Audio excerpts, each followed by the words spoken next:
Recording anyway.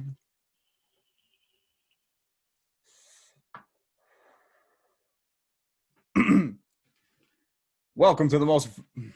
It's been a long weekend. I know, me too, man. Right? Welcome to the most must-hear sports podcast in history. Welcome to First Round KO. I am your host, KO, aka Howard J. Dingers. Obviously, just got done watching the Packer game. If you're watching on YouTube, I got my little plaid pajama. Can I? Oh yeah, there they are. Plaid Packer pants in the. Yep, gotta watch on YouTube. I was gonna go get my zipper up, but I didn't want to get up once I sat down. So I'm a Packer fan. I promise. And I'm joined as always by Hanson McIlvain. How you doing, bud? Doing good. I am exhausted. You know what? At least the Packers won. Dude. Okay. For those of you, because you weren't on Thursday, for those of you who did listen to the preview podcast on Friday night, I was excited about this game. I was extremely excited when I saw that New Orleans was on the schedule. I've been wanting this game. We haven't played since 2017, and I've been waiting for this game because both of these offenses have looked great. Both of our defenses have improved tremendously since then. And of course, we get the game without Michael Thomas and Devonta Adams, the two best receivers in the league. We learned a lot, though, in this game. We really did. At least from a historical perspective. Yeah, and I'll get into it more when we actually talk about the game, which we'll probably start with just because that just happened, and then we'll move into the earlier slate of games. So yeah, we'll get into that before I get too deep into it. But I do want to mention a few things before we get into football. Today we're obviously going to review everything week 3 from Sunday. We're also going to preview next week because we're probably not going to be able to record later this week. So we're going to try to do it all in one episode. And I also quickly want to mention baseball and basketball because playoffs, That's happening. Exactly. We'll mention basketball first. I mean, the finals are set. The finals are set. Lakers versus Heat. Interesting, in my opinion. There'll be cool video packages beforehand too, with LeBron formerly on the Heat. Now he's on the Lakers in his second season type of thing, and so that's going to be really fun. I mean, okay, correct me if I'm wrong because I haven't been following too much, but the Lakers won in 5. Yeah, the Lakers won in 5, and the Heat won in 5. I think 5. Let's play back the clip from last week. Lakers in 5. Oh, good call, KO. Yeah. Oh, wow. Huh. Yeah. Even when I'm not paying attention. Right. Well, the thing about that was a lot of people said that, but there's one person that could guard Jamal Murray, and it was LeBron James. Yeah. And if every time LeBron was not guarding Jamal Murray, the Lakers were losing. They had a negative plus minus whenever LeBron was not guarding Jamal Murray, and it was double digits minus. It's all, and that's how anybody that guards him. That's how that happens. That's what happens. I mean, it's all about matchups. We've seen the Bucks versus anyone who has Al Horford. We struggle. It's all about. He's undersized too. It makes no sense. He's not extraordinarily quick. He's not. No, but he's a shooter. He's physical, he's smart, and he's got the footwork, and that's what it comes down to. The brains and the footwork, and that combination, that's like Hakeem scary, man. And then scary. Yeah, and you look at a guy like LeBron, and he can guard one of the best, guards right now, which is just crazy. LeBron can guard anybody in NBA history. I can safely say that. LeBron could guard Sean Bradley. 7'3" Sean Bradley, somewhat successfully. If you were to give me Shaq in the prime Shaq in the post, he would slow him down. I would still pick LeBron over Lakers and Orlando Shaq. I would still pick LeBron over almost any center he played against that Shaq played against in those times. Fair. So, and defensively, he played against some really killer big men, including the one and only Jim McIlvain. Who really did stop him pretty decently in his career. So, I mean, much better than most guys did. So, right.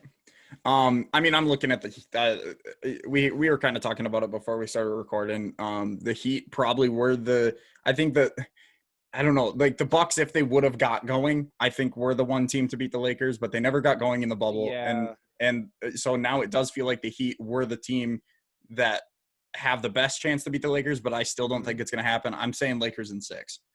Yeah. So about 3 weeks ago now, me and a buddy that I see every day, we were socially distanced from everybody else. Went up to his camper up in nature, and we were talking to a guy across the street, and he was telling us, "Oh yeah, the Bucks gonna handle the Heat." And I'm like, "I'm telling you, man, the Heat are a scary team. Jimmy Butler, scary. Tyler Hero, scary." He goes, "Hero, that rookie kid, nah." I'm like, "Oh, don't you be saying that. Don't you be saying that, because Hey, what's gonna I'm happen? He's I'm gonna come around and kick our ass." I'm guilty So of that too. yeah. I definitely Well, was. and I put it on Twitter, I think maybe, but I definitely put it on Instagram comment and a YouTube comment. I talked to Jordan McCabe about it too.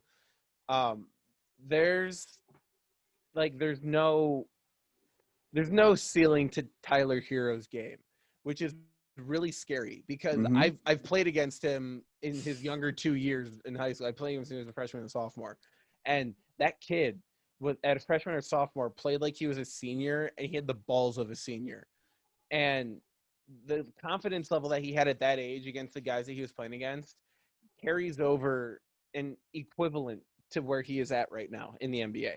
He's For sure. playing at the confidence level of a 5-star all-star, which when you're playing confident, your shots go in. So I don't know if he was like, I don't know how he does that with his brain. I think he just like pretends like some shit's not happening and then just plows through, because that's what you have to do. You have to get rid of the distractions. Hmm. So mental toughness is his key. He's an asshole, but he can back it up, and it's really hard to say, man, I really hate that kid. He's such an asshole, but he's really good, and he Yeah, can kind of be that asshole. for sure. So, I mean, I think it's going to be a fun series to watch. I'll probably start tuning in again. I'm gonna go Heat in 7 though, because I know that's kind of crazy, but Bam Adebayo can stop AD. Mm. Like they have the defensive power to stop AD, and I think Jay Crowder and Andre Iguodala create a really big issue for the at least at the same level in the Lakers depth chart that those guys are at on the Heat depth chart. They are much better. At least they've been performing much better. And I think Duncan Robinson's going to be a nuisance to defend, because he's been letting go of that ball like Ray Allen, because he's already down in his jump shot release when he's got the ball in his hand. So he cuts his jump shot time in half, Hmm. which when you're slacking off and the ball, you're moving the ball all the way around the perimeter, the defenders can't react in time to get to the shot because he's already halfway through it and it's already going up and in. So Well, and another thing too is to keep an eye on how, like Jimmy Butler, we know is a great defender and he can be pesky, and we've yeah, seen him against LeBron. And you also add in Andre Iguodala, who's also been a problem and for Jay LeBron. Crowder. I Yeah, mean, those are three guys, and Tyler Hero in spurts has even had a little bit of success against guarding LeBron this year. So I mean, we've even seen Duncan Robinson guard LeBron hmm, somewhat decently. So it's not like, I mean, very few games we've seen Miami play LA this year. So it'll be interesting to see what the defensive approach is. It wouldn't surprise me if Spoelstra comes out in some sort of box, like or like a zone spread where they do like a double focus on LeBron, and they stick Adebayo like glued to AD, and then they have like two guys kind of like focusing on the other three, so like the shooters kind of like in a zone form, hmm, because Eric Spoelstra knows how to guard LeBron James. He coached him. obviously, yeah. Nobody really knows him better besides, I mean, Pat Riley and Eric Spoelstra know him the best out of almost anybody. So I have confidence that Spoelstra is going to come out with a wicked defensive game plan, because I I mean, think it's going to oh be a lot yeah, of fun to watch. And it's speaking going of to be a playoff, chess battle, such a oh, chess battle. for sure. And sticking with the postseason theme, obviously the MLB playoffs have been finalized after today's regular season wrap Oh up. yeah, that's still happening. It is still happening, and Yeah, which I completely forgot about. totally. Me Basically, too. I kind of gave up once football started, but Yep. I apparently I didn't need to because the Brewers squeaked their way in somehow. And it's the first time in franchise history that they've gone 3 years in a row in the playoffs. So Good for them. Yeah, go small market, man. Taking advantage of the extended playoffs. You know, Wisconsin sports, how many years in a row are three major sports teams going to make the playoffs now? Yeah.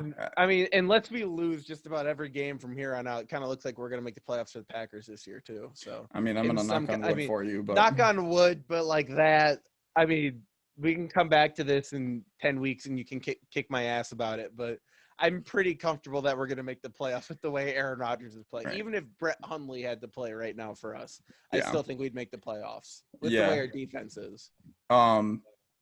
So I mean, just quickly, obviously, I even went and filled out the little playoff predictor bracket that MLB has, and I actually have Tampa Bay versus San Diego as my World Series, and I think I picked San Diego in six games. I think that's like the least appealing World Series ever. You say that, but like you haven't, at least like market wise. No, absolutely. Like roster wise, it's a little different.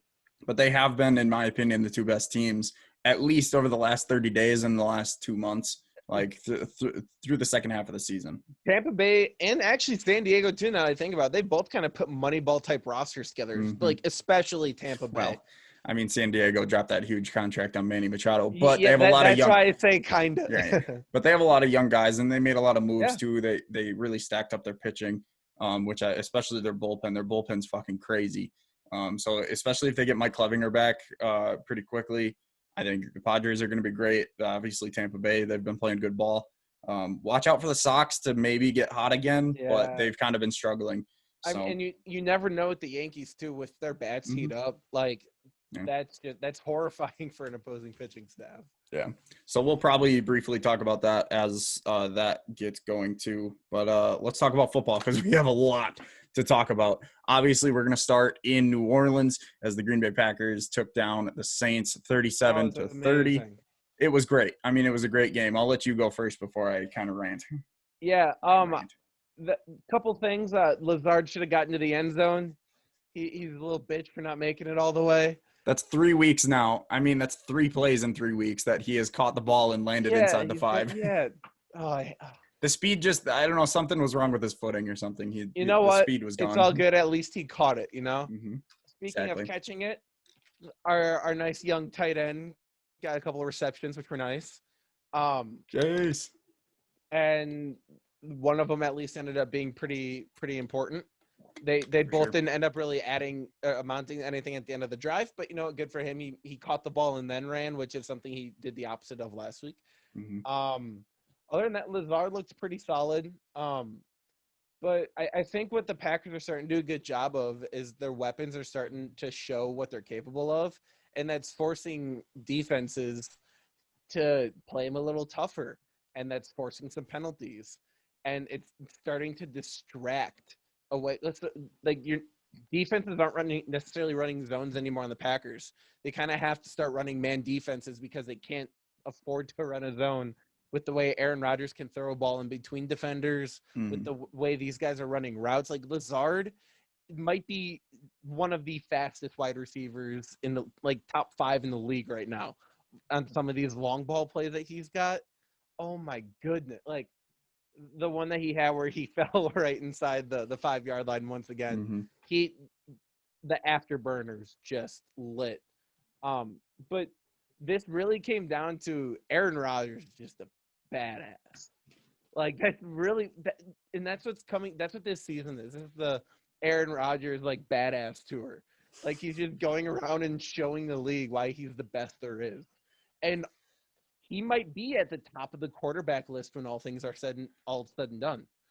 So, I mean, depending on how Brady ends his career, there's going to be people that are going to put Rodgers above Brady, even with Brady having so many rings, just because of the way Belichick is winning with Cam Newton now. Well, especially because that conversation's already happening too. And especially the way he's got 9 touchdowns and no interceptions on the season so far. I mean, I think he's over 1,000 yards already. And it's not like it's the first time he's done that either. Like, no.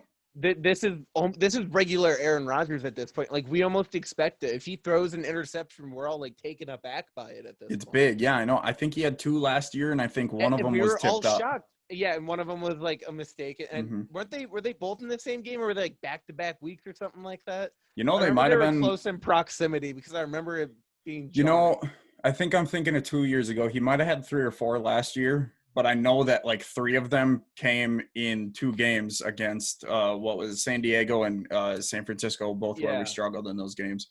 Um, yeah, I mean, this game was just I talked about it.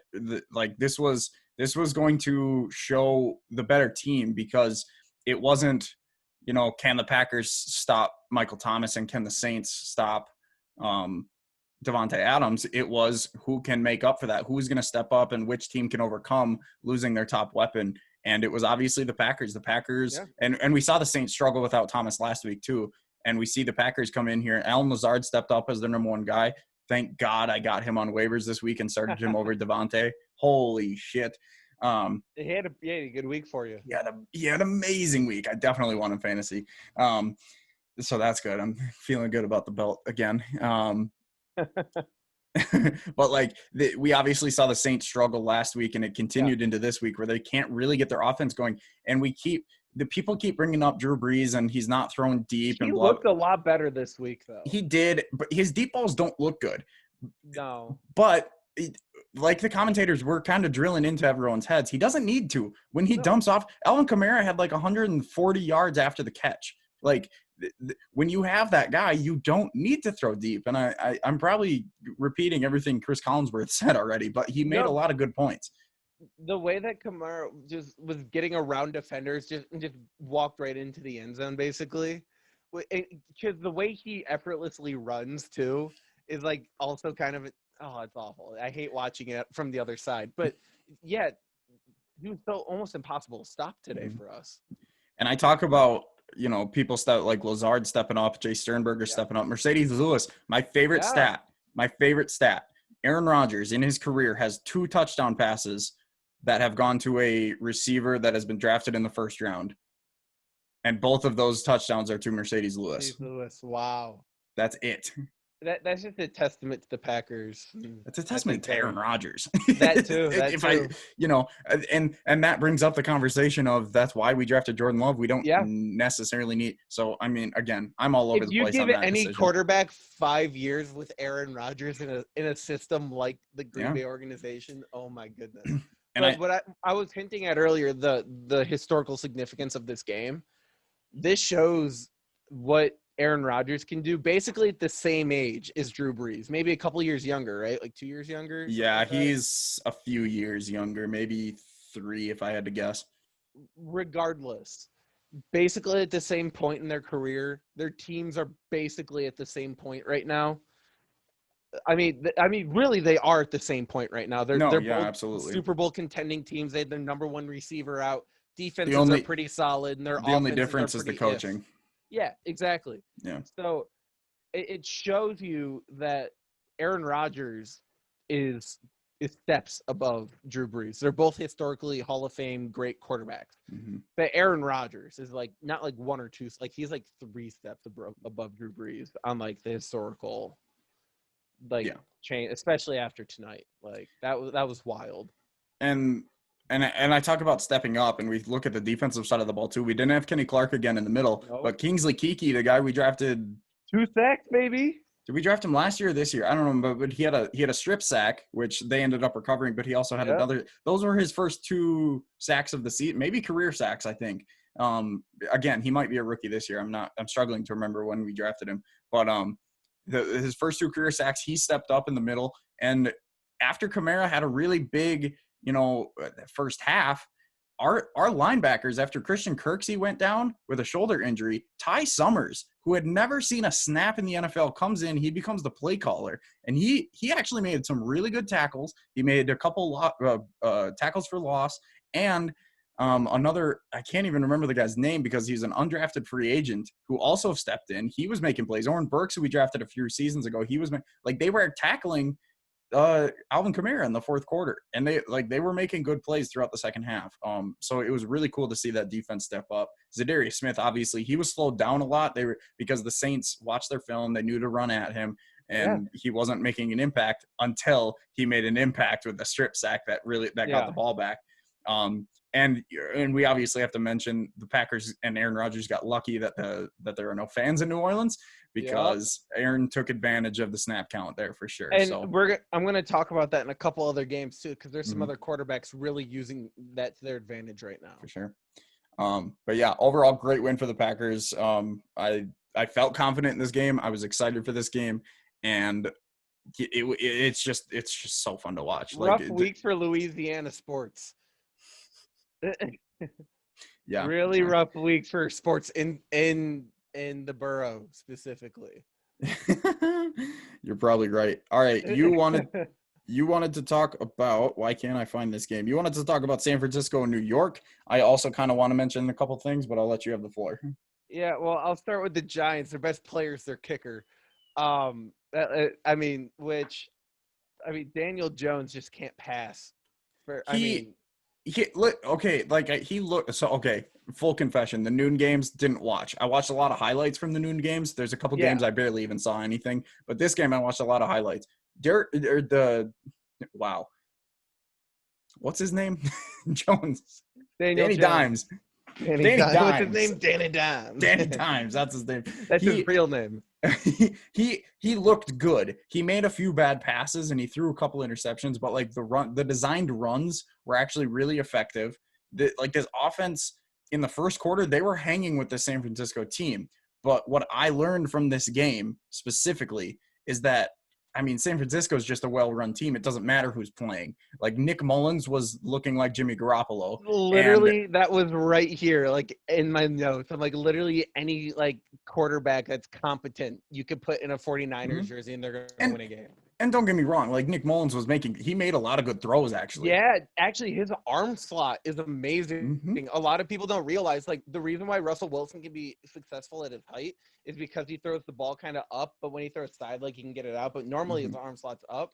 Well, and Aaron, too, that's how he gets air under it. He throws so super high up. Yeah. And Mullins was throwing, like, above his head. Like, and it was really impressive the way he was, like, Aaron Rodgers flicking the ball, like, you know, those 8 to 10 yard passes. So, they're totally fine if Garoppolo needs some time to heal, obviously. So, I mean, they also played the Giants without Saquon, but yeah, that's the thing. The Giants, they have a good young offense, and especially when Saquon's on the field. I don't know what the future is for Saquon there, because there's been rumblings. Well, especially who knows now with the injury. You know, exactly. He could be stuck there now because nobody's going to want him.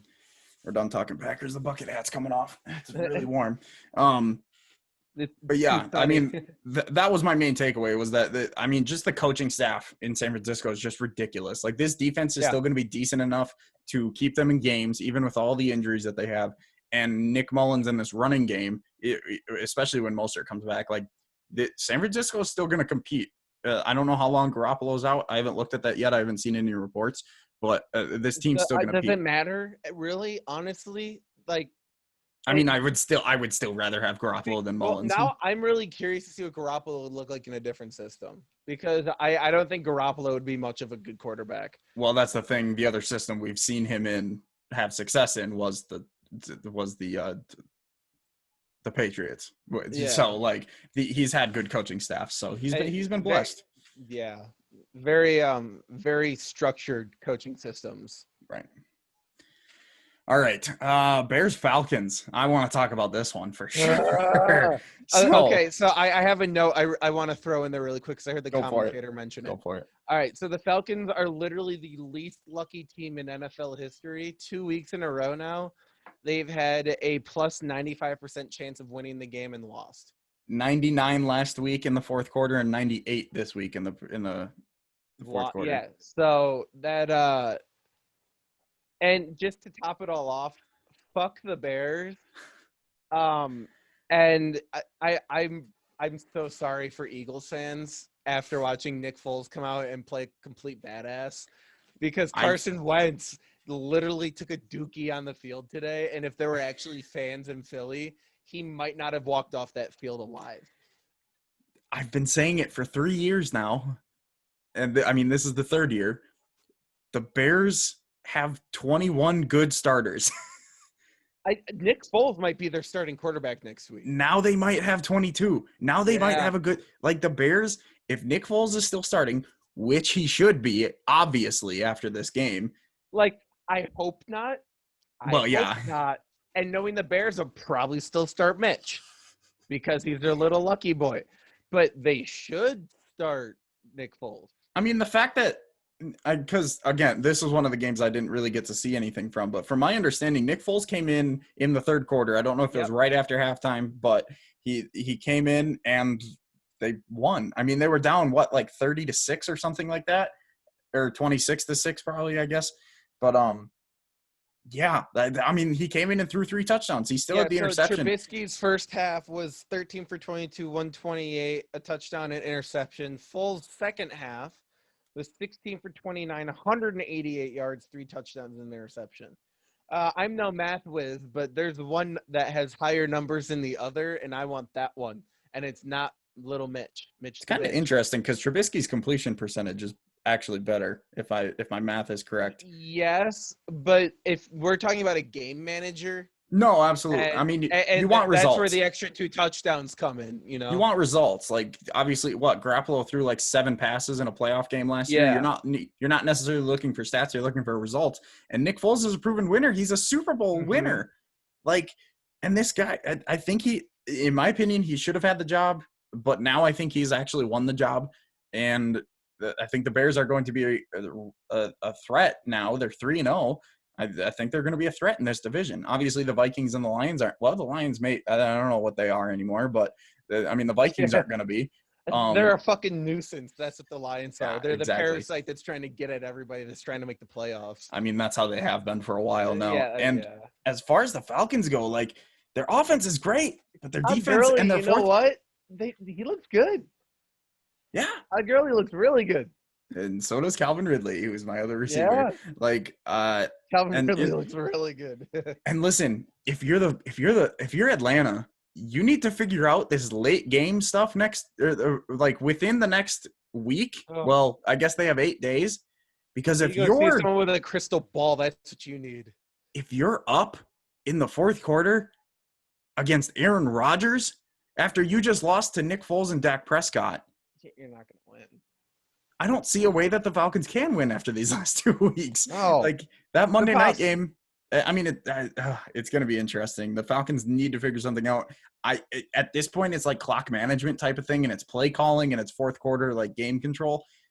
That's coaching, is it not? Like Dan Quinn's got to go, in my opinion. And that's been something that's been talked about, obviously, the last couple of weeks with them not winning any games yet this season.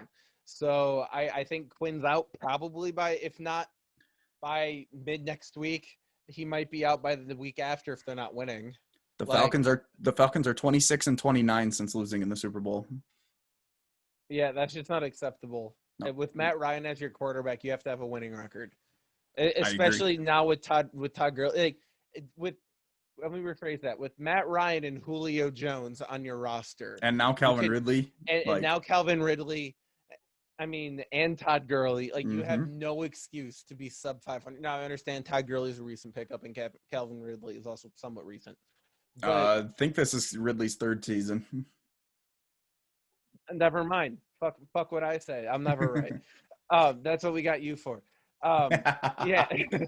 But regardless, I mean, there's just no excuse when you're that good. I mean, we see this in other sports too all the time. Like in the NBA right now with Philadelphia, they've got all this talent. You can't figure it out. Boston, I would even say too. Yeah, more or less. They're just young. Yeah, that's also true. Speaking of that damn good, my MVP is looking that damn good. Right. Josh Allen had himself another game, including a game-winning touchdown drive. Of course, I watched the highlights for this game. My dude looked amazing, and he is the fantasy MVP so far. Well, Russell Wilson's putting up one. That was just the game of least mistakes made and who could ever finish it the best. I mean, okay. I talked about this game. By the way, I think through the first few games that we've talked about, I think I have all my picks correct. I don't remember if I went Bears Falcons, but I'm pretty sure I threw in about Nick Foles, whatever. I'll go back maybe and listen. The Bills, it came down to these defenses are both good but not great. These offenses are both really clicking right now. It really came down to who can make the big plays, and Josh Allen is making these big plays right now. and he made a lot of mistakes. I think he had 2 fumbles, and I think he threw an interception. If I'm at least the interception. yeah, but he also had those are the wrong stats. He had 4 passing touchdowns and he had a rushing touchdown. This dude's when you have like that play call for his rushing touchdown too. When you have that kind of weapon, that triple or that double option basically that they ran on the play before and the touchdown. When you have that kind of weapons on your offense, it's really hard to guard. Like that's college, and we've seen a lot of these college offenses are now definitely starting to succeed in the NFL. And Devin Singletary now he got the opportunity with Zach Moss. He's looking decent. Cole Beasley and these wide receivers. I mean, this team is built. This team is the Buffalo Bills. Like a lot of these players, they're built into the system for a specific reason, and it's working right now. And I mean, they're definitely my pick to win the division easily. As far as the Rams go, I think they're fine. I think they just ran into a better team. That's all it really came down to. I think they're going to compete in all of their games, and I think they're going to win the majority of them. Yeah, I mean, the Bills are a team that are clicking. It's really hard to beat a team that – I mean, any sort of team that comes in to beginning of the season when you're coming in with the type of chemistry that they have, it's really hard for anybody to come in and try to stop them. And when you're trying to create a defensive game plan for somebody like Josh Allen that is that dual threat, like most quarterbacks in the NFL are right now, it's really hard to try to figure out because he's making play calls on the field. He's making read option calls. And it's impressive for him at his young NFL age to be doing that already. That's Aaron Rodgers, Drew Brees, Russell Wilson level-esque stuff, Patrick Mahomes. Some of those throws that he's making are just ridiculous. The way he's able to move his feet and still make accurate throws is extremely impressive. That's what we're seeing in really high-paid quarterbacks right now in the league, like $500 million quarterbacks. Now, I'm not saying he's going to be a $500 million quarterback, but at his age – and with how long he could be playing and the way the salary cap's going, you never fucking know. So, but yeah, no, Josh Allen it's really hard to not say he's in the MVP race. And the only thing that makes him not like he is the MVP right now is the fact that he's in Buffalo. That's literally what it is. Yes, because I think, but also at the same time, I mean, Russell Wilson and – well, he's playing national TV games though. So exactly. So I see what you mean, but even then, I mean, even you put them face to face, I think Russell is still edging him out a little bit. And honestly, I think if you're looking at like a 3-headed monster for this MVP race right now, I mean, you're looking at Russell, you're looking at Josh Allen, and you're looking at Aaron Rodgers. In my opinion. Oh, no, I think Aaron Rodgers is like that is your top 3. I mean, Patrick Mahomes obviously like. But he struggled last week against the Chargers. Yeah, and I mean, like with our small sample size of our percentage of the season we've been through, I mean that I guess it is your only 3, right? Mm-hmm. So of course it's all quarterback. I mean, it's really at this point 3 weeks and you can only talk about quarterbacks.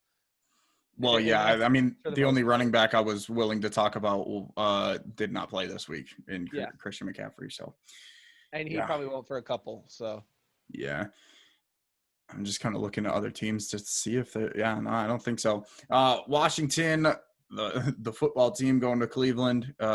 It's the football team versus the helmets. I mean, if you look at the logos. Yeah, honestly, because the actual names are so awful. Like the Redskins versus the Browns. Like, just think about that. Oh boy.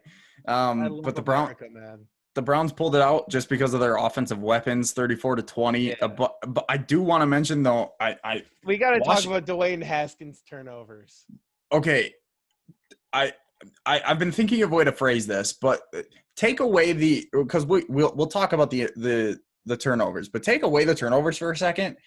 He looked good, minus a few throws, but let's just look at what he did, getting the ball to his tight end Ian Thomas, or Logan Thomas, sorry, he getting the ball to him, getting the ball to Terry McLaurin, who is obviously their playmaker, obviously their number one guy, and Antonio Gibson is starting to get going. They have a really, really good young base, especially on the defensive side of the ball, too. That defensive line is crazy. They have really good outside guys. This team has a good young core, but much like the Bears with Trubisky, there is a weak spot in the quarterback, which is very important. So I actually have something kind of similar to what you said in my list. D. Hask looks like a good young QB.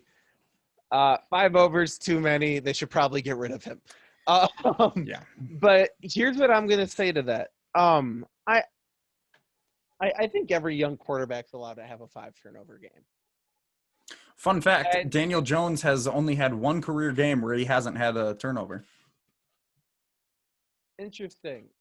Also not necessarily surprising. Right. I guess he fumbled quite a bit last year, and he throws a lot of interceptions. He's one of those guys that's like high risk, high reward. That's his game style. So that doesn't surprise me, I guess, too much. Yeah. But I think something that you have to look at with Dwayne Haskins is while he might have had 5 turnovers in this game, he might probably still be one of the best players on this team. And the reason why he has 5 turnovers is because he's trying to make some things happen that might not necessarily be able to. Yeah. So, and I want to give him the benefit of the doubt on that, because we know what this kid can do. And if he gets himself on a good roster, he could be kind of scary. So, I mean, right now I would kind of say Jameis Winston is kind of where I see him going.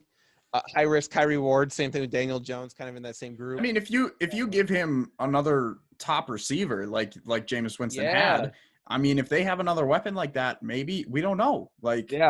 It's all about how the team is built. But I like the way that they're built, especially with Riverboat Ron leading the way. Yeah, if they can figure out to get, because a lot of teams are getting these 5 receiver cores that are really even throughout. The Bengals looked really good today. They had 5 guys with 3 or more catches. The Packers had a bunch of guys with catches today. The Seahawks are in the same thing. They're using their tight ends. The Buccaneers, the same thing. That's how we're seeing teams being successful now. And we're seeing that just with the way that sports are being modernized. We're seeing the skill gap between the top and the bottom. It's a lot different now than it was 30 years ago. So you're not seeing zone offenses or defenses like you used to. And so, yeah, I mean, Dwayne Haskins has a future in the NFL with a good roster with good wide receivers. So, or at least a receiving core. I apologize for the sirens if you can hear those. I left my window open apparently. I barely heard it. All right, cool. So as far as Cleveland goes, I think they're a mediocre team that's going to keep beating bad teams. I mean, that's how, because we saw them against the Ravens. They only scored 6 points.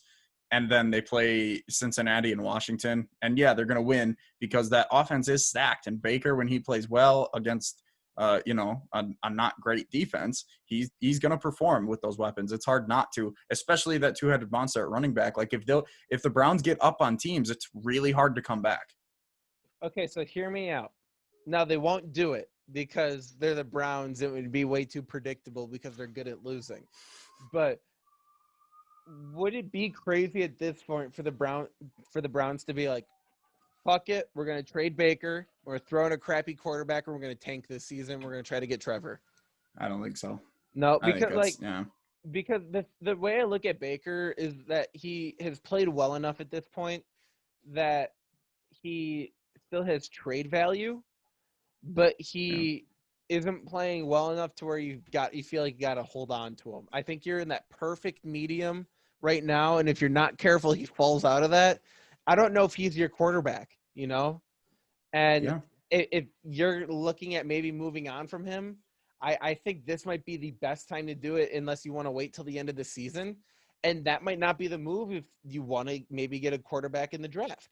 So I think they might need to make some moves here pretty quick if they're going to start trying to do something, at least substantial.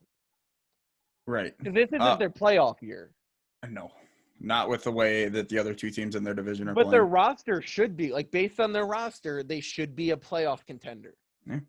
So they got a lot of pieces all around yeah, I agree.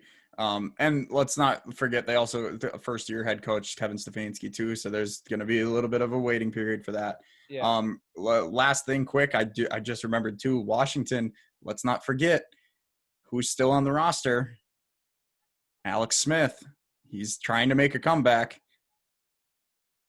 What? I Yep. thought he retired. Nope.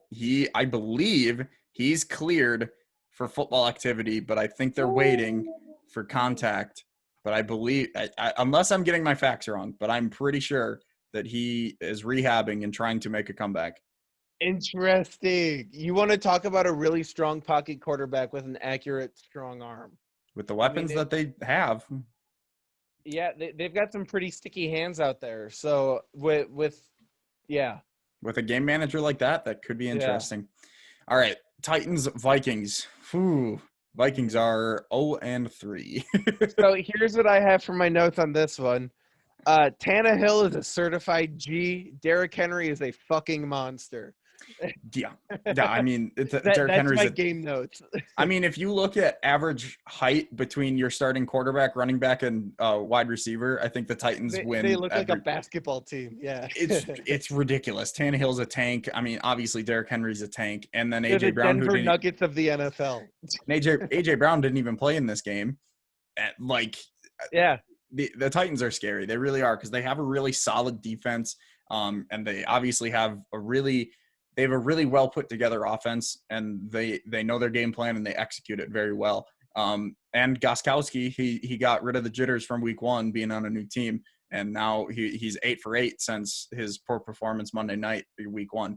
And Titans come up 31-30. It may not sound impressive, but they looked really good.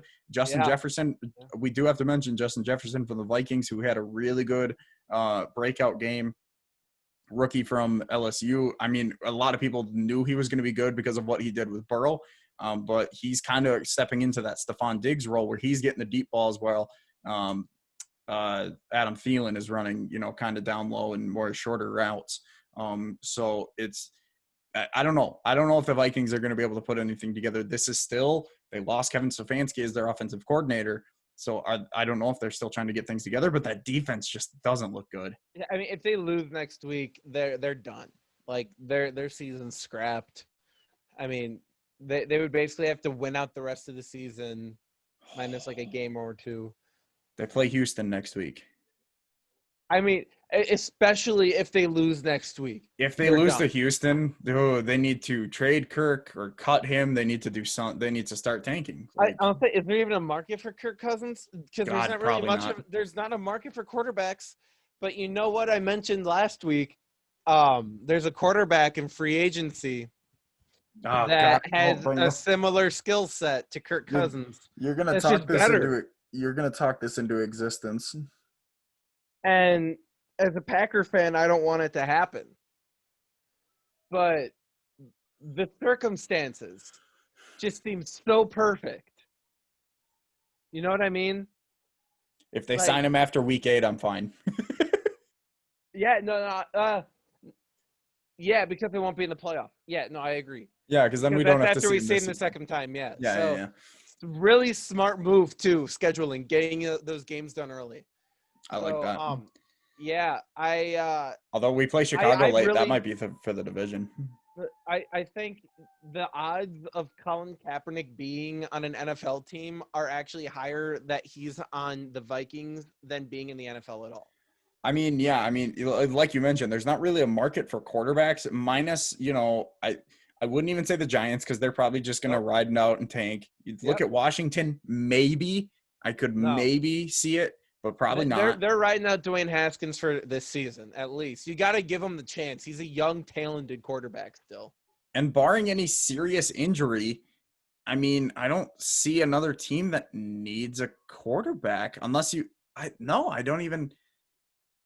Yeah, you could make an argument for the Broncos, but I don't know what their plans are either. They're not trying to win right now. No, and they got Drew Lock, who they think is their guy too. So yeah, he's young. So it sucks to be a mid-tier quarterback right now because there's a lot of really Teddy Bridgewater today is a great example of a really solid mid-tier quarterback that had a good day.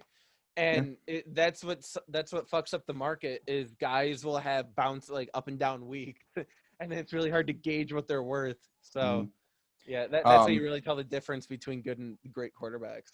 but I think the Titans have this division pretty much on lock. I Oh mean, I yeah, don't see yeah. the Colts. I don't think are gonna really contend too much. The Jaguars aren't going to. Who's the other team? The Texans. We've seen them have their struggles. I don't know what they're gonna do against the Tennessee team. I'd say they need to blow it up, but they don't even have a whole lot of pieces either. So True. The Raiders versus the Patriots. I mean, this is okay. You're gonna go first because I actually didn't get to see any of this, so I need to look at okay. stats. So I didn't watch a game. I watched a replay on this one. This was one actually the few games I didn't watch because I was actually I I figured it was gonna be a good game. It ended up being a pretty decent game. I mean, Cam had a good game ish, but he ran the Belichick playbook.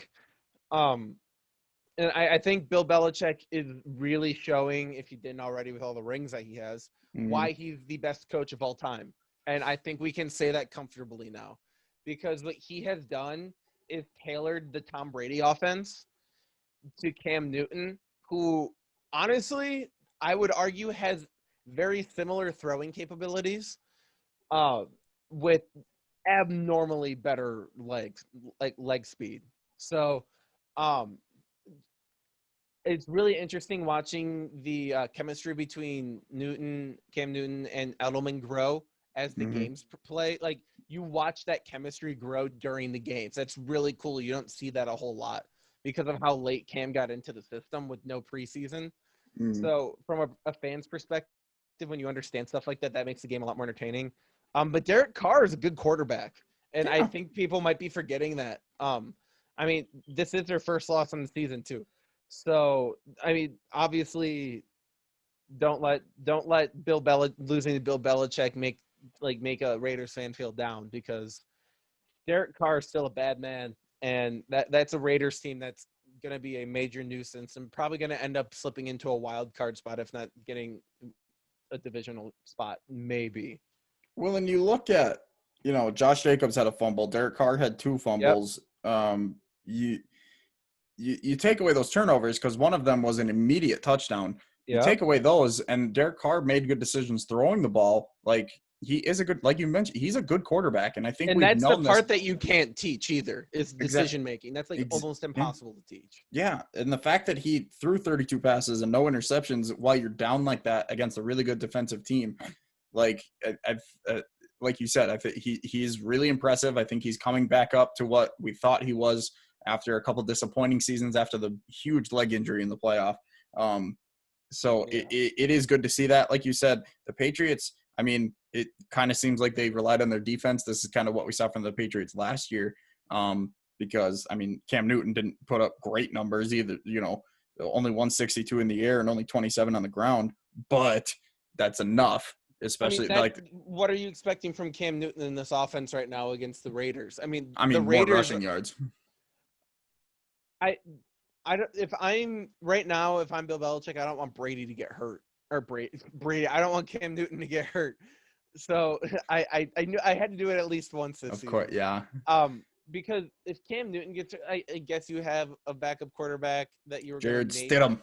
you're maybe gonna allegedly start anyway. Whatever. I think Cam Newton was kind of the plan all along, I think and so. they're waiting on him to He get had him on to a he had to cheaper prove himself. price. They had to see what he could actually do, but I think the plan was, yeah. Yeah, it was to either get maybe Colin Kaepernick was on the plate at some point, but obviously they had a plan going in with a running quarterback with an arm, and their offensive game plan is just absolutely amazing.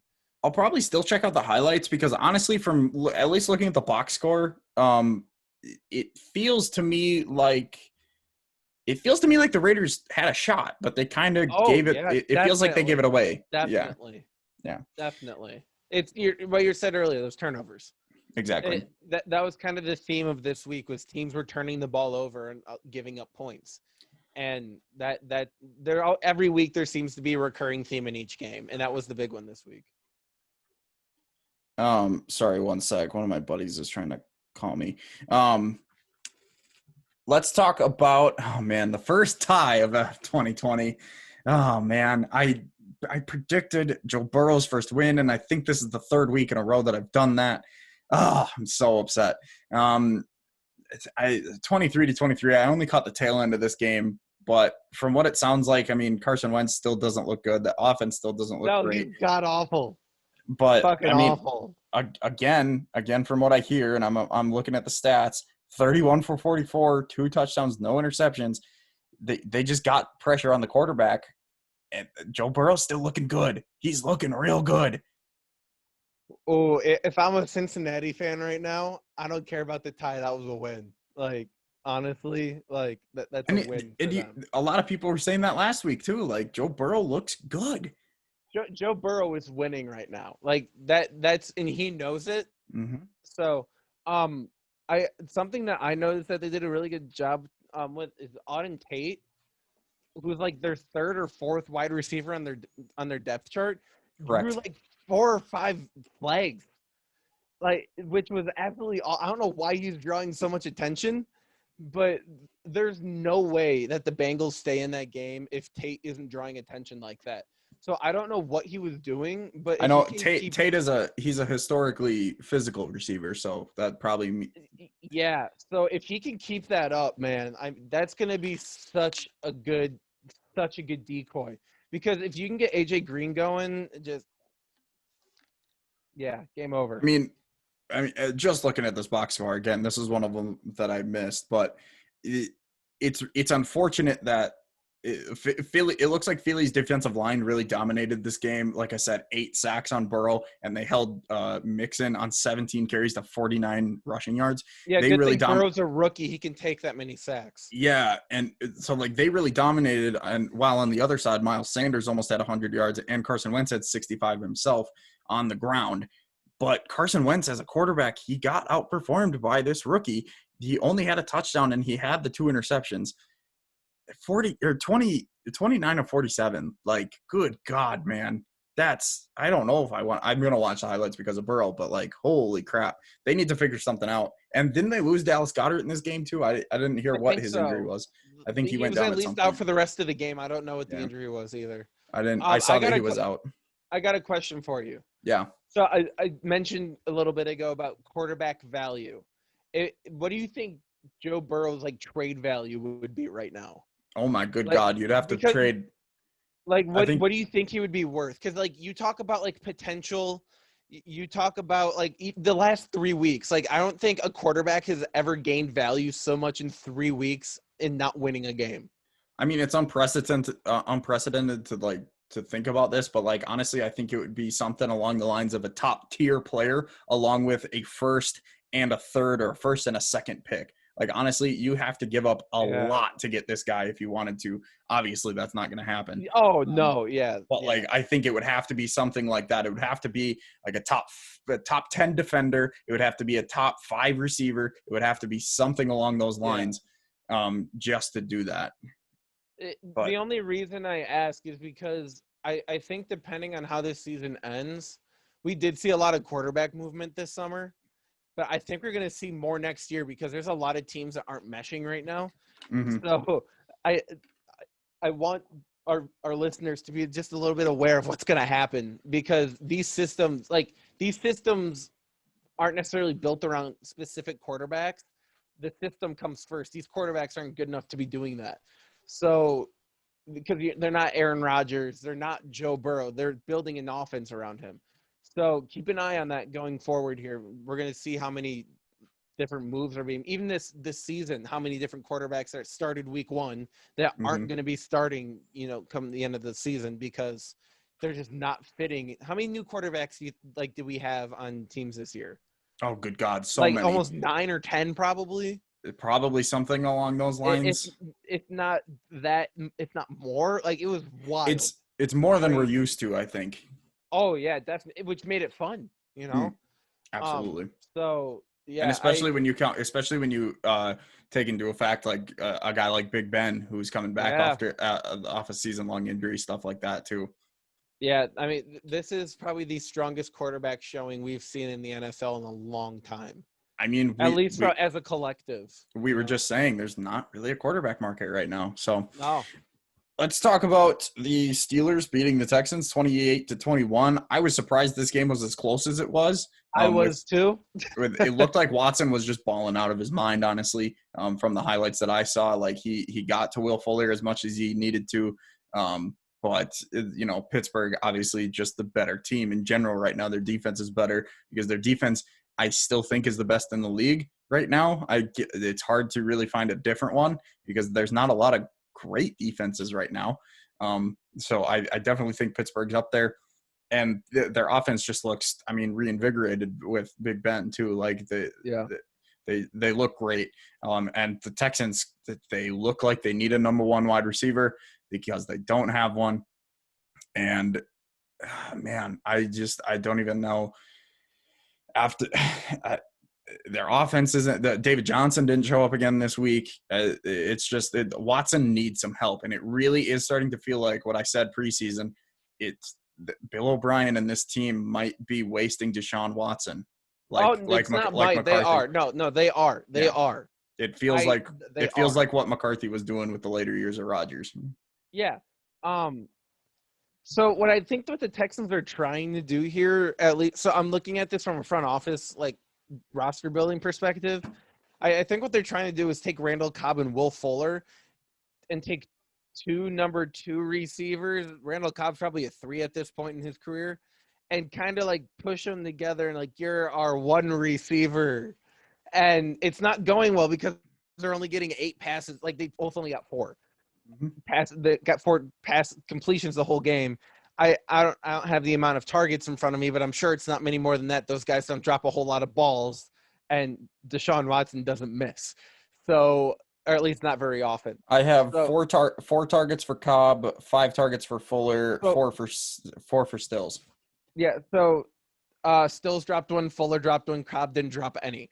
So between Cobb, Fuller, Stills, that's only 7, 10 catches. Mm-hmm. That's not okay. No. So they're gonna need to figure out, because honestly, Stills, Fuller, and Cobb, that could be a bit of a 3-headed monster if you make your playbook out right. Because Randall Cobb, he's really good at running those quick cuts. Well, especially in the middle of the field. Yeah, that's how he killed for the Packers. Mm-hmm. He lined up on the inside, and he get on the inside of his defender. And they obviously know how to do that because they did it a few times in this game. One of his big catches was a long third down he caught in the middle and made a big play out of it. I just don't get it, man. Well, and I was watching DeAndre Hopkins highlights from last year, and Hopkins running right across the middle of the fucking field, and I'm like, literally, that's a Randall Cobb route. I've watched Randall Cobb run routes like that. It's the Madden route that goes out to the right and then across midfield. And I've seen that's a post route. Yeah. I've done that so many times in Madden. I've seen Randall Cobb run that so many times in a Packers uniform. Mm-hmm. Literally, just do it. It's not hard to do. And same thing with Fuller. He's a good wideout. Run him down the line like DeAndre Hopkins. He can handle it. So. I think there's going to be a coaching change for the Texans before the season's out. Who's going to fire him, though? He's the GM. Your owner. Owners like winning. And when you make such an egregious trade like that, I'm surprised he still has his job at this point. I agree. Even before the trade. Yeah, exactly. So I still can't believe he has his job. And I don't think it's lasting. He's literally falling off his seat right now. For Watson's sake, I hope not. If not, trade him. Trade him for an older quarterback like Phillip Rivers or something. Stick him on a team and let him flourish for the rest of his career. Let's talk briefly about the Jets and the Colts. The game happened. All right, cool. What's next? 36-7. The Jets need to fire Adam Gase. Sam Darnold still looks promising, as he's going to probably for a while as long as Gase is there. I was about to say, I think it's the best way you can describe that performance. Yeah. Promising. There's glimpses. The Colts, listen, the Marlon Mack thing was bad, but I think Jonathan Taylor is your number one guy I think it should be it should have been the decision. Marlon Mack was on a contract year anyway. I think this is obviously the decision going forward. I don't know about Phillip Rivers because Jacoby probably went in because of the score, but I still don't know about Phillip Rivers because, again, this is against the Jets, and it still didn't look great, in my opinion. Yeah. So I might be some no football, no nothing basketball nerd, but when I see numbers like 4.5 yards per carry and only 13 carries in a game, I start to question coaches. That might be because of who you were playing, but there's absolutely no reason Jonathan Taylor only should be getting 13 carries a game. I mean, again, maybe it's because they were up. I guess maybe Hines had more carries, but he better be getting 20 carries next week. Yeah, no, I think in closer games and in when you have actual opponents, I think he will be seeing the ball more. As long as he's staying over 3 yards, three yards a carry, I don't see any reason for him to be under. When you look at the Vikings game last week, the Jonathan Taylor had the majority. I think he was somewhere near 20 carries, and I think Hines only saw the field. I think he only had the ball once. It was a catch or a single rush or something like that. Well, and that's the thing. You throw him out on the field, you could run him. He's got great hands. So. Oh yeah, Hines is a great field pass catcher. Let's talk Panthers, Chargers. Justin Herbert looking like a rookie quarterback out in this one. Unfortunately, from the 1 yard line. From the 1 yard line, he drove them down to a game-winning opportunity. And if they convert that play that they had drawn up, like Keenan Allen it looked like they were planning on pitching that to Austin Eckler. And if that's a clean connection, like they win that game. It was crazy to watch, but unfortunately the Chargers couldn't get it done against the Panthers team, who it still says are 0-2 my thing here. But obviously, getting that first win, that was the second longest active losing streak, was 8 games. Wow. But that snapped here. So good for Matt Rule to get his first coaching win, and good for the Panthers to get on track, because I really thought they were going to be better. And this is big too. I think this is a confidence boost because they didn't have Christian McCaffrey. Now, if you're the Chargers, though, I fear that because he lost to the Chiefs last week. You can't really put that on Herbert, but you look at this one and it's. Again, I think Herbert is the answer. I know I like sitting rookie quarterbacks, but Herbert is the better quarterback right now. But I really think the Chargers are going to look at the last 2 games and say, we should just go back to Tyrod. Okay. So Tyrod is going to, we don't really know where he's week to week. Yeah, but Tyrod will be starting when he comes back. We know that.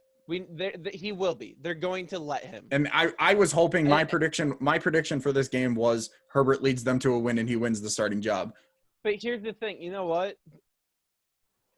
It's hard for me to say Herbert doesn't deserve the job still, because when you're a rookie quarterback throwing the ball 49 times and completing 35 passes. Only one interception. 330 yards and only 1 interception.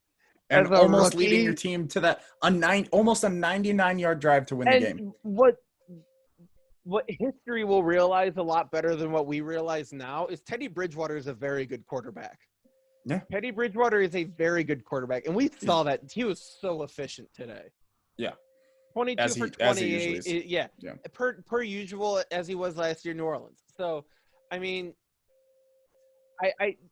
don't think Justin Herbert is he's not a glorified starting quarterback right now for the NFL, but he will be maybe by the end of the season. Definitely will be by the beginning of next season. I agree. These numbers are absolutely redonkulous. He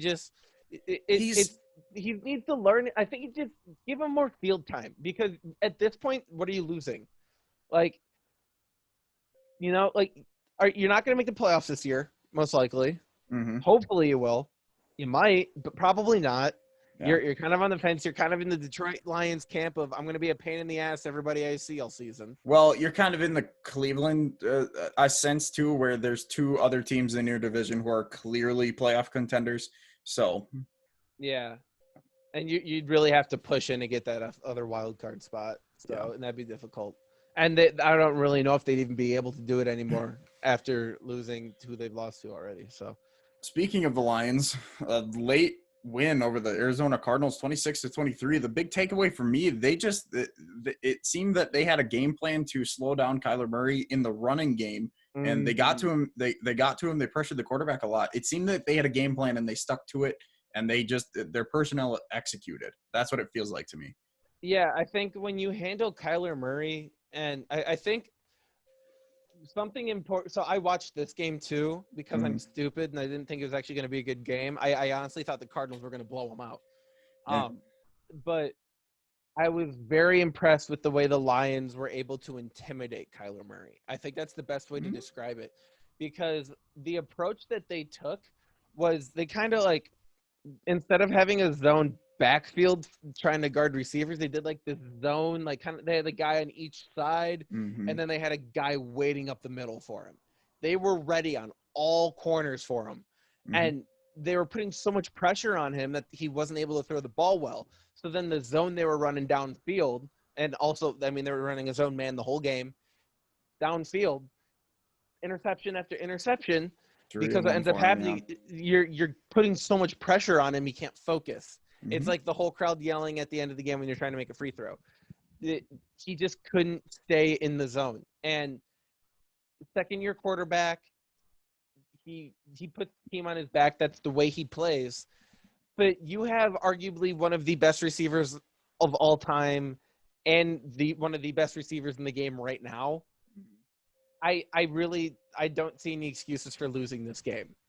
No, I agree. So, I think they're still waiting for Kenyon Drake to kind of break out. I mean, it's not like Kenyon Drake didn't have good stats, because he does. Like, yeah. I would take a 4.1 average any day of the week out of my starting running back. Oh, yeah, definitely. It's just they paid him that money because he has that explosiveness, and we haven't really seen that from him. He's been solid, but they're looking for that big play every once in a while.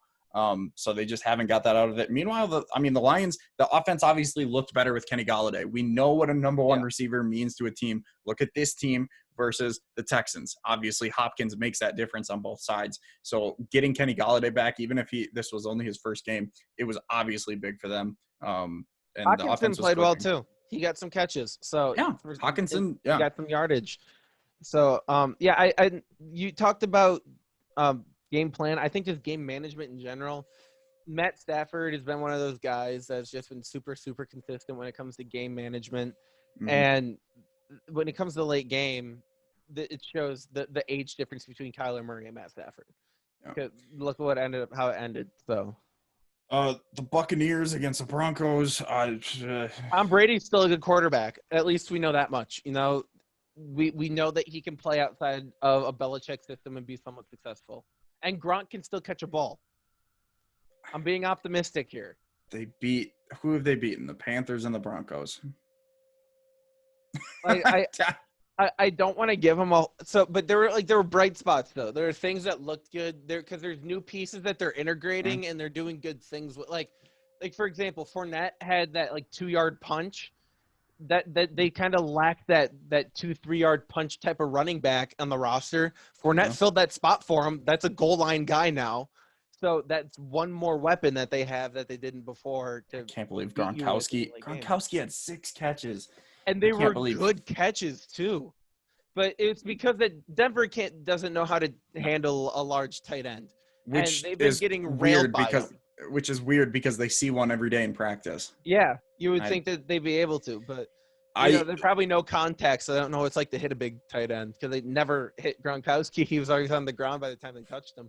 Tampa can beat all the bad teams that they want. I'm not hopping on the hype train. I probably won't hop on the hype train at all, but I'm not going to even get close to it until they beat a legit team. Well, and I don't want to, I come out being optimistic. I don't want to say I'm on the hype train. I'm just saying, there were good things that happened for the Buccaneers.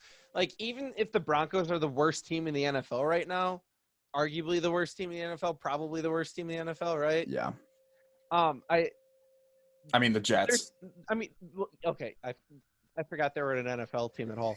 I wasn't even counting them. I was thinking more like, what were the indoor Milwaukee football teams that we've had over the years? The Green Bay Hurricanes? Well, but Milwaukee had a couple too. Like the Irons, that was one that played in the Bradley Center for a year. Arena football? Yeah, the I Bradley didn't know Center we had had a an arena team. football team for like 8 years, but they always like the Bone Crushers played over in the U.S. Mm. Cellular Arena, now Panther Arena. I remember going to those games. There'd be more people on the team roster than there. I want to go All to an great arena football games. game so Well, bad. I've all watched those a few. indie leagues are bankrupt now, Yeah. so which sucks. But long story short, there's a lot of good things that we saw today from the Bucks, and I think there's a lot of good things going forward. That they learned from this game, and I think that was the best part about playing a shitty team like this is you get to learn a lot. The Dallas Cowboys and the Seattle Seahawks. Another Oh good man, game, but Dak Prescott is not a good quarterback. Wait, is it Dak? I mean, Dak Prescott's not a good quarterback, but is Mike McCarthy a good coach? No. Or is Russell Westbrook just a first ballot surefire Hall of Famer, maybe on Russell a Mount Wilson. Rushmore, or Russell Wilson? You know what I mean? I do it all the time. Yeah, Russell Wilson, like next, like the things that he was doing in that game, it keeps moving him. Like I'm talking a lot about history today, but like right now in the NFL, we have the best quarterbacks in history. Like your dad, your grandpa, your uncle can tell you that they saw the best quarterbacks of all time. They did. They saw single, maybe two quarterbacks, the best of all time. We're I seeing mean, like yeah, clusters. you talk about Montana, Marino, Elway, Favre, Unitas, you throw in Bart Starr, those kind of names, Yeah, but those they're were, all like you said, separated they're though. kind of different, it's eras, I guess is Like a the couple of those, like all kind of met up, but they're all at different ages, so they're never but competitive. But I mean, dude, we're watching guys like Russell Wilson. We're watching guys like Tom Brady, Big Ben Roethlisberger. We're watching Aaron Rodgers and Drew Brees go head to head. Like, Well, just because of those these names rules alone. too, these older quarterbacks are having longer careers, like Hmm. Marino and Elway didn't get because they were getting fucking demolished by these monsters I mean, juicing. we've talked about Rodgers and his, like, how long we still think he's going to play with the Packers. He's on his 16th season. That's as many seasons as Bart Starr and Brett Favre. They both only had 16 Yeah, seasons with the Packers.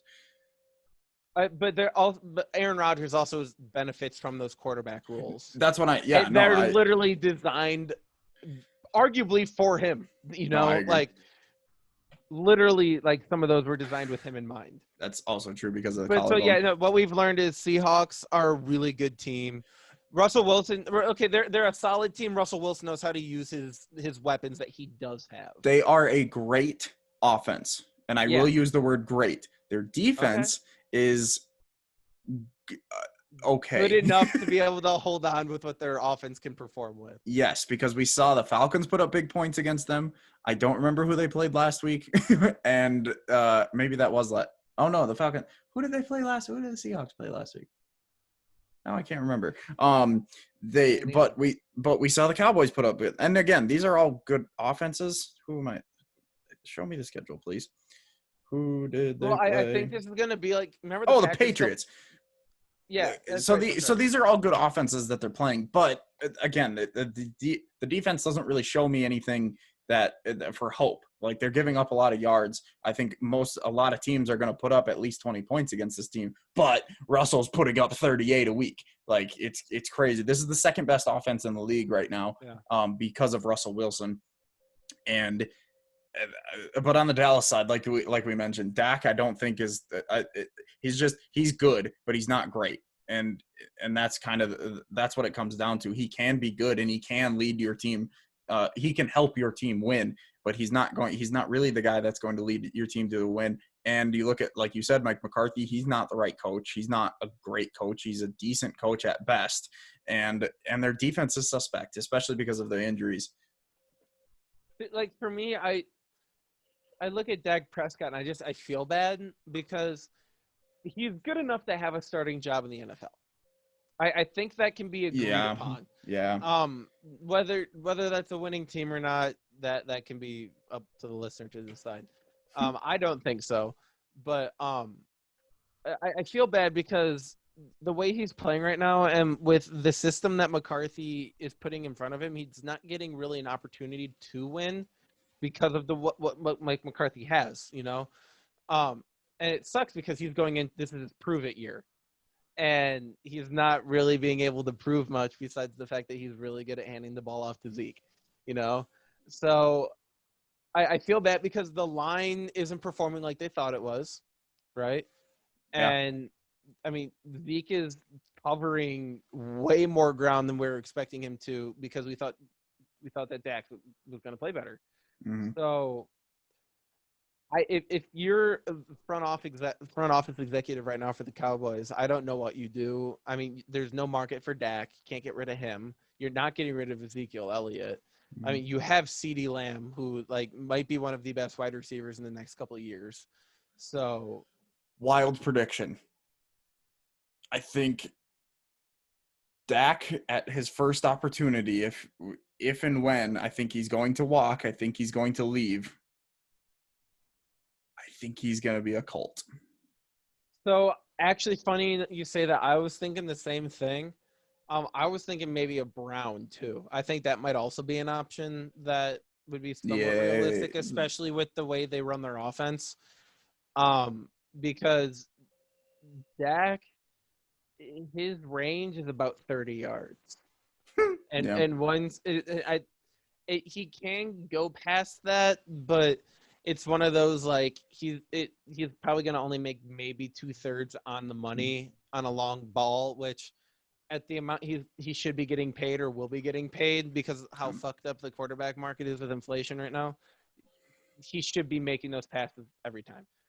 So maybe he ends up in Minnesota, but I that's not an upgrade from Kirk Cousins, and I don't think that makes your system. Okay, I don't think it makes your system any better, is what I was No. getting at. I I don't really actually think it adds that much. I actually personally would probably have, if I had to freaking make the terrible choice of Dak versus Kirk, I actually think I would go Dak. Well, yeah, you go with Dak, but I But feel no, like I you know what you pick mean though. Colin Kaepernick first. Like, Yeah. you know what I mean?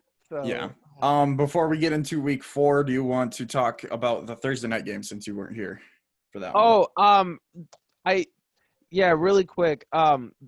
Gardner, not bad, but like, Let's remember he was missing Chark. He yeah. was missing his number 1 guy. So, All right, Alexa, chill. I don't really know how Jacksonville plans on moving forward because the problem with Gardner Minshew is he wins games. And I say that's a problem because you're not trying to win games right now. You can but And you can build if you have the 20th pick though. You don't need you can build if you have the 15th pick. yeah, but you know You know, what? They're looking for someone special. And I with the way the lottery works, but the way that they have drafted in the past, getting guys like I think they traded for AJ Bouye, but like they got Jalen Ramsey, they've gotten guys like Unique Ngakoue, Miles Jack, they've gotten all of these guys themselves. They've never really spent. I think Calais Campbell was one of their biggest, signings. If we're looking at this team from a couple years ago, like DJ Chark they got. I mean, they drafted Laviska Shenault, who I think is going to be a great complementary guy to Chark for the years to come. So like I agree with you that they should maybe still look at that tanking option, but I don't think they need that number 1. I think they can be 5, 6, 7, 8 somewhere in there, still top 10, maybe top 15. But I think they can still build from there. well, in the beauty of football right now, and with how good just football is getting, like I said, the skill gap between top and the bottom is diminishing very quickly. There's a lot of really good college quarterbacks right now, and Yeah.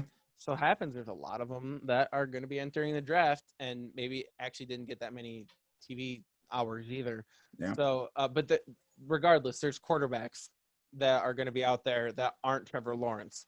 So there's somebody that plays at Ohio State that might be looking for an NFL job next year as well. Yeah. That might look not awful. And what people also forget is the largest market in Florida, Jacksonville. Yeah. So Jacksonville doesn't have an NBA team, so people forget that Jacksonville's the biggest market in Florida.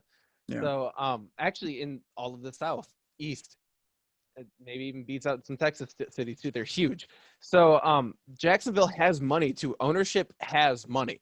Oh, good God, yeah. That's not a secret. Literally, the dude like hangs out on his yacht for fun. I mean, okay, the cons own the Jaguars. They own a soccer team overseas, and obviously Tony and Chad own and run AEW. which is Yeah. the a second largest wrestling company in America right now. So it's not like they don't have money to spend. It's just I don't know how much money are they willing to spend right now Yeah. because if you're not going to have a good roster, why are you going to waste a bunch of money for losing games? You know, I think that's kind of the way they're looking at. They're businessmen, you know. Right. All right. Week 4, quick fire predictions. I would like, a quick analysis and then a Oh, we're score. gonna I watch mean, if the you want. worst football game of the season. I'm actually so thankful I'm working Thursday night, so I don't have to watch this game. Who the fuck made this the Thursday night game? Jeez, especially listen. I talked up the Dolphins versus the Jaguars, but who the fuck scheduled those 2 games right in a row on Thursday? That's just terrible. Broncos, I think, are probably going to win this game. I like their team is so much more impressive to me. I mean, but the Jets are just god awful. All right, I have a fun idea for this game. Fuck the regular rosters; they're not fun. Bring up the practice squads, and I want to see the practice squads play each other because honestly, at this point, that would be more entertaining. Here's how bad the Jets are. The Denver Broncos, who don't have Von Miller or their starting quarterback, are favored by 2.5 points as a road team. Anyway, Sunday slate of games. Oh, it's gonna be such a good game. The Jacksonville Jaguars go to the Cincinnati Bengals. Is this Joe Burrow's first win? Oh, that'd be something, wouldn't it? I'm gonna keep saying it until it happens. I don't know. Yeah, probably. This is yeah, and unfortunately, won't be as special as some of the other ones. Because honestly, it's kind of like he's already got 3 wins under his belt, at least for him. So even if it is, I don't know how special it's gonna be. I think I actually, oh man, I don't know. I'll go Bengals just because Honestly, they're at home. With the way the rotations of the weeks, I think next week Gardner is due to have a big week. So well, hey, against that defense, and if he has Chark back, it should be a big game for the Jaguars offensively. I was about to say that might be a 300 week for Gardner. So between the ground and the air. So Indianapolis versus Chicago. You know what? The Bears win if they don't start Mitch. I was literally going to say if Nick Foles starts, the Bears win. If Mitch starts and plays the full game, the Colts win. Honestly, yeah. I think if Nick Foles finishes the game, at least plays the second half again, they win. And it wouldn't surprise me if they keep going with that mentality because I kind of dig the whole like 2 quarterback idea. Like they're kind of equals. If Mitch starts and they find themselves in a hole like they did this week with Jonathan Taylor and Naheem Hines at running back, I don't know how easy it's going to be to come back. Yeah. And Jonathan Taylor, one thing that he was really good at Wisconsin was eating up clock, especially in his earlier years. Exactly. But what ended up happening is he progressed as a running back was he got so good that while we were trying to eat up clock, he was breaking through tackles and scoring. And that's something we're starting to see more and more as he progresses as an NFL player, or at least breaking out and getting bigger runs. So that's going to be big moving forward here. And I think he is the deciding factor. Colts are favored by 3 as the road team. That's safe. Yeah. The Cowboys are favored by 5 hosting the Browns. I think this is going to be Baker's best game of the season. I'm going to go out on a limb and say I think Baker is going to show out and just be like, yeah, well, at least we're better than the Cowboys. So I think the Cowboys win this just because I like their overall team better. But I think this is going to be closer than 5, like the over under. I think that should be a little closer. And maybe going off of your best Baker game, I would argue that he plays the Bengals twice, and he already looked really good last Thursday. So we'll see about that. But, yeah, I think you're right. I think this game is actually going to be close, but I like the Cowboys at home. The Saints are favored by 5 against the Lions on the road. That's a huge road margin. You got to think home field advantage. I mean, I don't know. Normally, yeah, I'll say what is home field advantage right now? Honestly, normally, see, I don't know, but normally home field advantage is 3 points. So -5, that's crazy. I think the Saints do handle this one, though. Yeah. The Steelers and the Titans. This is going to be a hell of a game. The Titans are actually favored by 1.5. Okay. The most injuries that are going to happen in a game this week are going to be in this game. Oh boy. There's going to be so many hard hits. Yeah. There's going to be so many just Derrick Henry running over defenders like they're like small children, and he's just knocking them over at recess. So I honestly think there could be some serious injuries in this game. Like, this is going to be a powerful game. The way I look at this is going to be a close game. So which quarterback do I trust to come back in the fourth quarter if I need to, or come up bit? Exactly. So I'm going Steelers. I'm going to say that Derrick Henry is the deciding factor in this game. The Steelers defense is so good, but I think something that the Steelers defense might have trouble with is trying to figure out what Ryan Tannehill is going to do with the ball. Because while he might not be the most athletically gifted human, what he does have is a very gifted brain, and he is shown that he can manage a game. So if James Conner plays the full game, I like the Steelers. I think a healthy James Conner is the deciding factor. Yeah, he's been playing well, so I can't disagree. The Seahawks are going to absolutely do you remember Baltimore versus the Dolphins week 1 last year? Where the Ravens put up like I think 50 some 58 points or something like that. It was something stupid. Yeah. I think this is going to be a lot like that. So I think Russell Wilson should get a week off. Like, dead serious. Play the first half. Like But if they're up 30 points at halftime, honestly, yeah, sit him. With this oversaturated quarterback market, every single team, like, I would argue that the Packers already have this with Jordan Love. Like, every single team should have a quarterback that they'd feel comfortable putting in a game if they were up by a bunch. And honestly, if the Packers were up by 30, they would feel comfortable putting Jordan Love in if he was active. I would also like to point out that Seattle's favored by 7 as a road team. Yeah, well, I'm not really big in on how betting works, but if I could bet that they're going to win by more, I would. So yeah, I mean, yeah, no, absolutely. I mean, then you just put money -7 on the Steelers or on the Seahawks for sure. Buccaneers hosting the Chargers. Buccaneers are favored by 7 at home. I mean, they're going to win this, especially, I mean, if Herbert plays, I think it's going to be somewhat close, maybe 10, maybe a 2-score game I could see. I've done a little research, and I've talked to a family friend about this injection. So that Tyrod Taylor had a misfortune with. So they actually say it's about like a 1 in 100 chance of it happening. So yeah, no, it happens. If you think about how frequently these injections are given, that's pretty frequent. Yeah, no, it's not like the Chargers messed up. Like the Chargers, it wasn't like the doctor made a huge mistake that no one else ever makes. Something that got put under a microscope immediately based on some of the decisions they've made with injured players in the past. Correct. So, but yeah, I'm definitely going. I think the Buccaneers will probably go 3-1 here. Yeah, and Tyrod could still be out another 3-4 weeks because the way that lungs work really sucks. Because they basically what they do is they heal themselves, but they work on their own schedule. So you kind of just have to sit and wait. And when you're Justin Herbert, like the amount of pressure that you have as a rookie quarterback on a team that could possibly make the playoffs, that is a lot of pressure to have to go under because you don't know if you're going to be starting next week. So you have to go in each week pretending like you're the starter. I'll say this even more than last week. If Justin Herbert somehow pulls this out, I mean, he wins the starting job in my easy. You know what?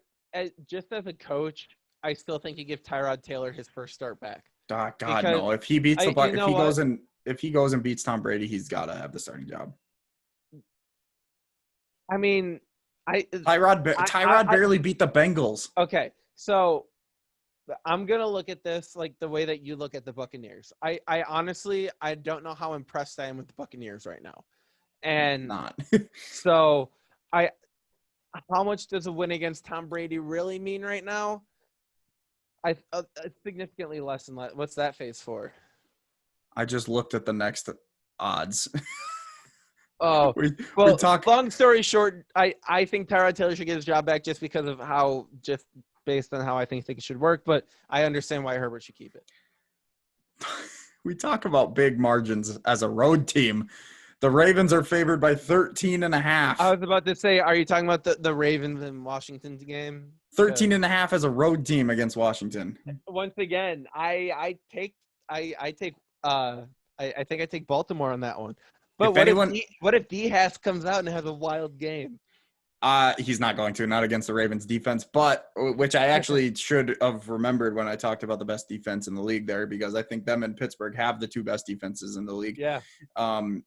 But I mean, if anyone can slow down the Ravens running game, it is this young and hungry defensive line and, secondary for like a Landon Collins who can hit hard, and he's really good in the run game. They could slow down Baltimore, but I don't think that, they're gonna. Yeah. The Cardinals and the Panthers, I think the Cardinals bounce back. They're favored as a road team by 4 points. But the Panthers they really have not looked impressive at all, even with a win over the Chargers. But I'm definitely taking the Cardinals here. Yeah. I think the Panthers, once they lost Christian McCaffrey, I think their season kind of went bye-bye. But they still have he's back. He's not out for the season. Well, yeah, you have to question how healthy he's going to be the rest of the year, because we know how running backs are with nagging injuries, because the way you get hit so frequently, like nothing heals. Your legs. Yeah, nothing heals, and like they aim for your legs, that's how that works. So I like the Cardinals in this game too. I think Kyler Murray is going to come back this week. He's got something to prove that he is a disciplined quarterback, because he's really trying to prove himself, to the football community, what he can do. So. We briefly mentioned this game, Vikings-Texans. If the Vikings don't win this, they need to change something.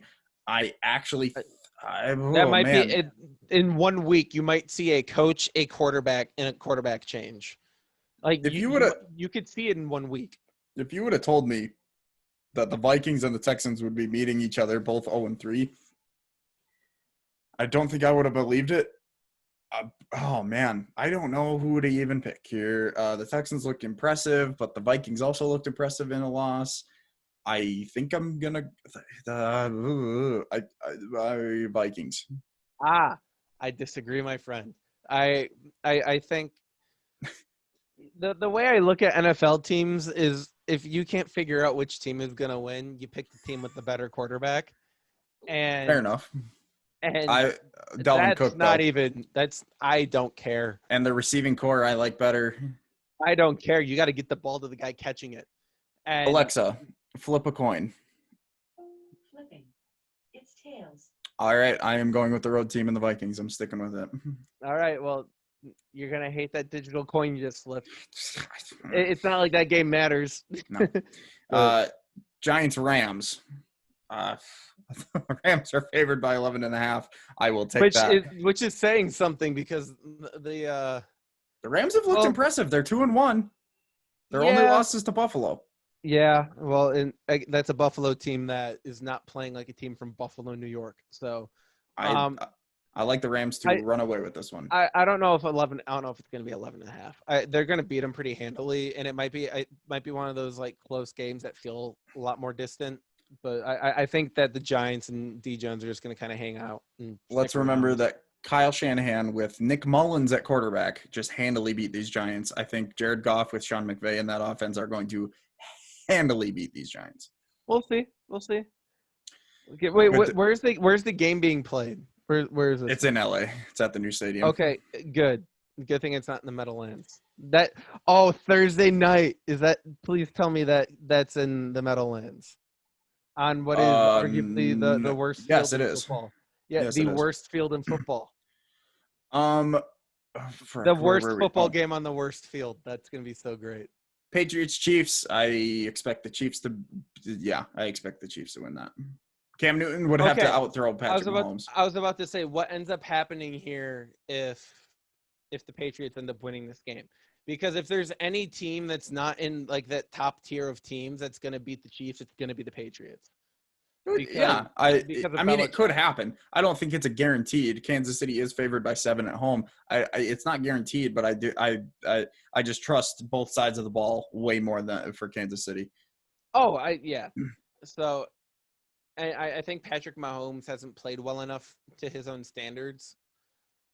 So I think that's enough for him to kind of be like, okay, time to get this shit started.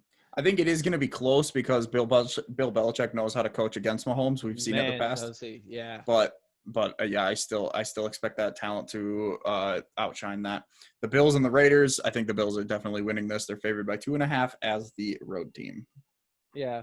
I really don't see Derek Carr doing enough, but I feel like he does so much already. I don't think he can do enough more to push the team farther.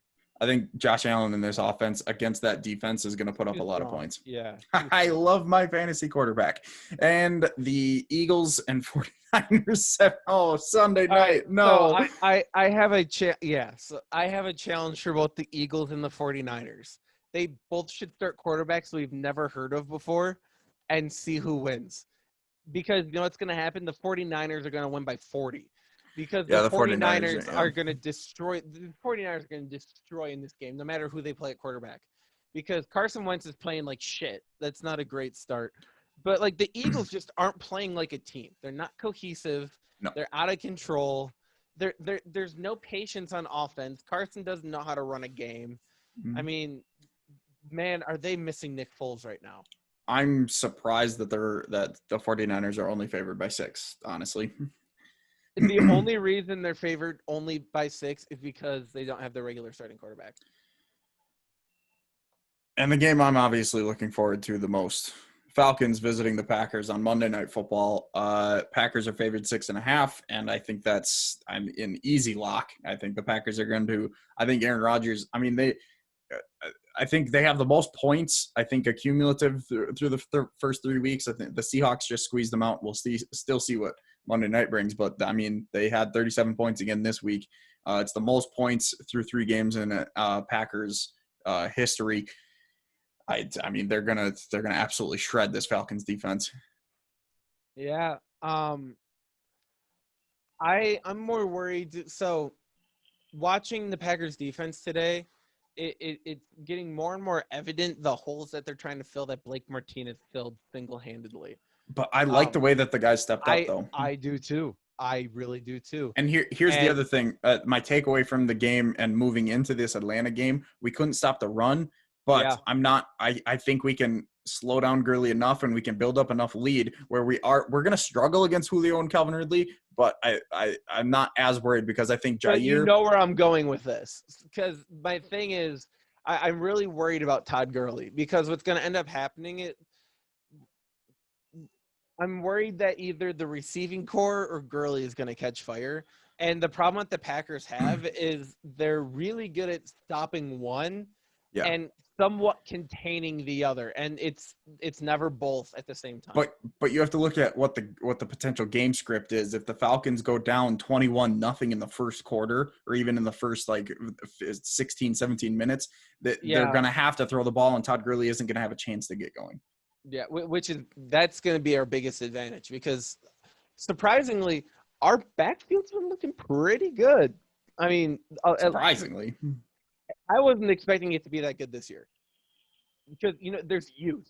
So whenever I see youth in football, I'm like, but good coaching is prevailing, obviously. So I would also know where to be. I also do need to mention when you have a 4th down and 1, Green Bay, don't put Aaron Jones in. If anything, put Jamal in. But fucking put in the thick-ass running back that you drafted in the 2nd round. Fucking use A.J. Dillon on a 4th and 1. Jesus Christ. That pissed me off. Don't let him get all dressed up and never use them. Like, that was seriously. Ridiculous. Like, how many – yeah. I see him on the sideline all the time, too. It's like, he's not just there as a blocker. Like, he can actually play. Yeah. So, yeah, I just – yeah, the Packers are going to win by a bunch. Yeah. All right. Well – there's our predictions. So and it's 12:30 a.m. I'm going to be up in 5 hours. I have been up for 18 and a half hours now. Yeah. I need to go to bed, but I still need to edit this podcast. So we're going to wrap this up. Thank you all for listening. No podcast later this week. We'll be back next Sunday night. You got it all in one sitting this time. We did get it all in one sitting. So I apologize for the long podcast. There's all your content. Split it up into 2 if you want to. I don't know what to tell you. But you're already here. So you're already shit out of luck.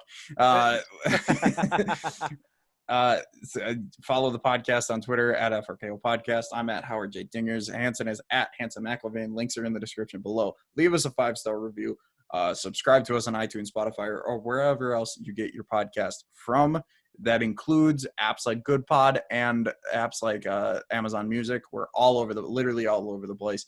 And share us with your friends. If your friends are sports fans, we're trying to grow. So I would really, really appreciate it. And I appreciate you for listening. We will see you next Sunday. Good night and goodbye. Oh, what's up here?